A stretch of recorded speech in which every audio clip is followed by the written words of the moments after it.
अस्सलाम वालेकुम। MGT 611 business and labour law की GDP का सलूशन हम लोग करेंगे। अगर आप मेरे चैनल पर नए हैं तो मेरे चैनल को सब्सक्राइब करें और बेल आइकन पे क्लिक करें ताकि हर आने वाली वीडियो आप तक पहुंचती रहे। इसका जो टोटल मार्क्स इसके 10 हैं और इसकी जो लास्ट डेट है वो 16 दिसंबर है और इसका टॉपिक जो है वो फ्री कॉन्सेंट है। चलते हैं इसके सिनेरियो की तरफ। यहाँ पे आपको पहले क्या बताया जा रहा है कि ये कॉन्सेंट ऑफ पार्टीज़ जो हैं वो किसी भी कॉन्ट्रैक्ट में तभी फ्री कंसिडर की जाती हैं जब वो दी गई चीज़ों से ना ली गई हो। ठीक है, उसमें कॉर्शन आएगी, धमका के चीज़ करना, अनड्यू इन्फ्लुएंस, गलत तरीके से जो है दबाव डालना, मिसरिप्रेजेंटेशन, गलत चीज़ को बयान करना, ठीक है, फ्रॉड धोखा देना और मिस्टेक बाय मिस्टेक या गलती से। ये 5 चीज़ें जो हैं इनसे अगर कॉन्सेंट दी गई हो तो वो फ्री नहीं कहलाती। ठीक है, अब आपने एग्जांपल दी गई हैं आपको और उसमें आपने ये बताना है कि इनमें कौन कौन सा एलिमेंट शामिल है। MGT 611 की GDP का सोल्यूशन हम लोग करने वाले हैं। आपने as it is wording use नहीं करनी और अपनी वर्डिंग में इसको एक्सप्लेन करना है। तो सबसे पहला केस क्या था कि जो एक आदमी जिसने थ्रेट किया कि वो सुसाइड कर लेगा अपनी बीवी को और अपने बच्चे को, कि वो जो एक ट्रांसफ़र ऑफ प्रॉपर्टी जो है वो उसके नाम कर दें, घर वो उसके नाम कर दें, और ये एक वैलिड कॉन्ट्रैक्ट नहीं है। ठीक है, ये बता रहे हैं कि इसमें जो फ्री कॉन्सेंट शामिल नहीं है। आपने एक कंडीशन फाइंड आउट करनी है और उस पर कमेंट करना है। तो जो कंडीशन इसमें फाइंड हो रही है वो है कोर्शन। कोर्शन क्या होता है कि इसमें आप जो है थ्रेट करते हैं किसी को और अपने जो थ्रेट के साथ उसकी जो है वो कॉन्सेंट हासिल करते हैं, तो ये वैलिड कॉन्ट्रैक्ट नहीं होगा, जबकि ये वॉइडेबल कॉन्ट्रैक्ट होगा अगर उसकी कॉन्सेंट फ्री हो जाती है और वो इस तरह करने से मना हो जाता है। ठीक है, तो फिर जो है वो कॉन्ट्रैक्ट वैलिड हो जाता है, अदरवाइज़ ये वॉइडेबल ही होगा। ठीक है, ये वैलिड कॉन्ट्रैक्ट नहीं होगा, ये वॉइडेबल कॉन्ट्रैक्ट होगा। मैंने सिर्फ वर्ड्स लिखे हैं, आपने इनको एक्सप्लेन करना है 2-4 लाइनों में। ठीक है, जो मैं आपको एक्सप्लेन कर रहा हूँ यही वाली लिख दें क्योंकि उसने थ्रेट किया है और थ्रेट जो है वो क्वेश्चन का हिस्सा है और इस वजह से ये जो है वैलिड कॉन्ट्रैक्ट नहीं कहलाता। ठीक है, उसके बाद में केस नंबर 2 की तरफ चलते हैं। उसमें क्या बताया जा रहा है कि मुर्तज़ा जो है उसे उमर ने ये किया है कि कोर्ट अपना सेल किया है कि ये प्योर वूल का है, जबकि वो जानता है कि ये चीज़ झूठ है। ठीक है, मुर्तज़ा जो है वो उमर पे बिलीव कर रहा है। ठीक है, कि जो वो बात कह रहा है कोर्ट के बारे में वो बिल्कुल दुरुस्त है। तो क्या ये वैलिड कॉन्ट्रैक्ट होगा? अगर नहीं तो क्यों नहीं? क्योंकि इसमें फ़्रॉड जो है शामिल है, इसलिए वैलिड कॉन्ट्रैक्ट नहीं होगा।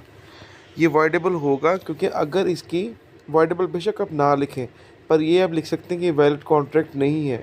ठीक है, इसकी वजह ये है क्योंकि इसमें जो फ्रॉड का एलिमेंट शामिल है, उमर को पता है इस चीज़ का कि कोर्ट जो है वो सेल कर रहा है वो प्योर वूल का नहीं है जो वो बता रहा है।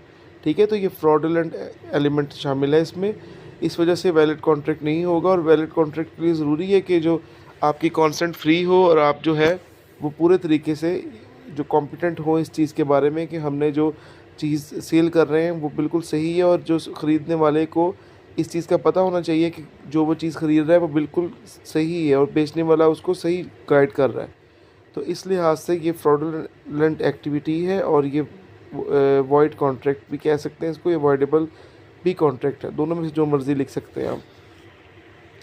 उसके बाद में केस नंबर 3 की तरफ चलते हैं कि जब ये बताया जाता है कि जो कंपनी है वो अपने प्रॉस्पेक्टस में अपनी जो लायबिलिटीज़ के बारे में डिस्क्लोज़ नहीं करती, क्योंकि इससे जो कंपनी की जो है वो हाल लोगों के सामने अच्छा शो होता है ताकि उसको छुपाया जा सके।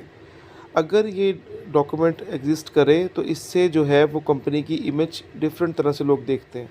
तो आपने बताना है कि ये जो मटेरियल मिसरिप्रेजेंटेशन है रिलेटेड पार्टीज़ पे, उन पे क्या उसका असर होता है, क्या ये चीज़ वैलिड है?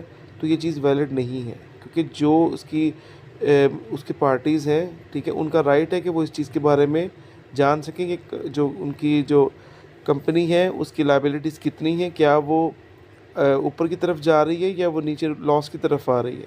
तो ये चीज़ जो है मिसरिप्रेजेंटेशन उन्होंने छुपाई है, इसको प्रेजेंटेशन को एक्सप्लेन करना चाहिए और ये बताना चाहिए कि कंपनी की जो क्या कंडीशन चल रही है। तो इसलिए ये वैलिड कॉन्ट्रैक्ट नहीं है और ये वैलिड एक्ट नहीं है। ठीक है, उसके बाद में नंबर 2 पे जो नंबर लास्ट पे आता है कि एक इंसान या एक वेंडर जिसने एक घर सेल किया, ये जगह सेल की परचेज़र को ये बता के कि ये जो जगह है इसमें 2000 भेड़ें आ सकती हैं। पर वो जो जगह छोटी थी और उसमें इतनी कैपेसिटी नहीं थी, तो क्या ये इसका लीगल स्टेटस क्या है? तो ये मिसरिप्रेजेंटेशन है, क्योंकि उसने गलत उसको इन्फॉर्मेशन दी है, जबकि उसको पता था। उसने उसको प्रेजेंट किया है चीज़ को। जगह छोटी थी, उसने बड़ी उसको बताई है, और ये जो है इसमें कॉन्सेंट फ्री नहीं है, तो ये वाला भी वॉइडेबल कॉन्ट्रैक्ट होगा। अगर वो इस चीज़ को एक्सप्लेन कर दे और वो इस चीज़ के लिए माज़रत कर ले कि मैंने गलत किया, और उसको वही जगह के पैसे ले जितनी उसने बेची है, तो ये फिर वैलिड कॉन्ट्रैक्ट होगा, अदरवाइज़ ये वॉइडेबल रहेगा। और अगर दोनों इसी चीज़ पे चलते रहेंगे तो फिर ये वॉइड हो जाएगा। तो आपने यही लिखना है कि ये मिसरिप्रेजेंटेशन का एलिमेंट इसमें शामिल है और ये वैलिड कॉन्ट्रैक्ट नहीं है। मैं आपको वैसे एक्सप्लेन कर रहा हूँ, आपने इसको अपनी वर्डिंग में ही लिखना है। वॉइडेबल लिखते हैं तो ज़्यादा कॉम्पिटेंट है, ठीक है। बाकी होपफुली आपको इसकी समझ आई होगी। वीडियो को लाइक कीजिएगा, शेयर कीजिएगा और मेरे चैनल को सब्सक्राइब करें। Thank you. अल्लाह हाफ़िज़।